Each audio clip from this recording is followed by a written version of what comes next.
আমার ঘরের বাচ্চারা ডিম পছন্দ করে, এত পছন্দ করে যা বলে বোঝাতে গেলে অনেক টাইম লেগে যাবে। তা ওদের জন্য আজ আমি ডিম ভুনা করেছি। তো দেখুন, আমি ডিম ভুনাটা একদম সহজভাবে করে নিয়েছি। সিদ্ধ করে খোসা ছাড়িয়ে একটু নুন হলুদ দিয়ে তেলের মধ্যে হালকা একটু ভেজে নিয়েছি।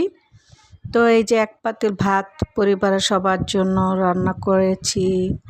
তারপরে দেখুন আমি যে করেছি, ডিম ভুনার জন্য হলুদ মরিচ দিয়ে একটু কষিয়ে রেখেছি। এখন একটা বাটির মধ্যে 1 চামচ আদা পেস্ট, রসুন পেস্ট, ধনের গুঁড়ো, তারপরে মনে করেন অল্প একটু পানি দিয়ে তারপর সুন্দর করে এটাকে পেস্টটাকে গলিয়ে তারপরে চুলার মধ্যে যে কড়াইয়ের মধ্যে হলুদ মরিচ দেয়া কষানো আছে, আমি কড়াইয়ের মধ্যে এই পেস্টটাকে ঢেলে দিব। ঢালা হয়ে গেলে এটাকে সুন্দর করে কষিয়ে তারপরে এটার মধ্যে আমি দিয়া দিব।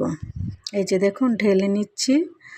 কত সুন্দর পেস্টটা, যাতে এমনি যদি শুকনাটা দিতে যাই বা কাঁচাটা দিতে চাই তখন এই জিনিসটা কালারফুল হয় না, আর কেমন খাইয়া নেয় মশলার তেলটা। আর যদি এইভাবে দিই তাহলে তেলটা খেতে পারে না, উপরে দেখতে সুন্দর লাগে।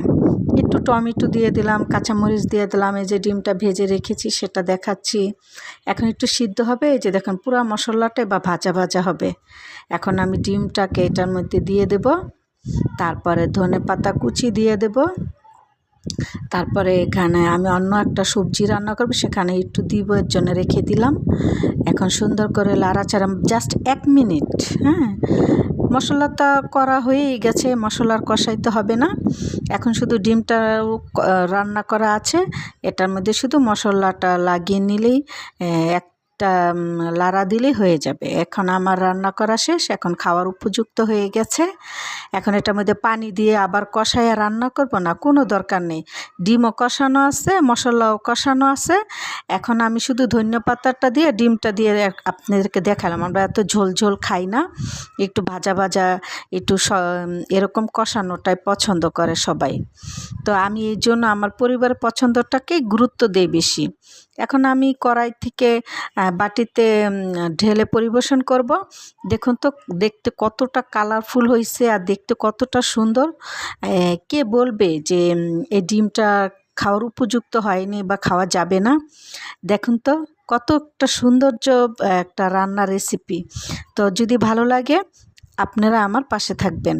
আজকে পর্যন্ত।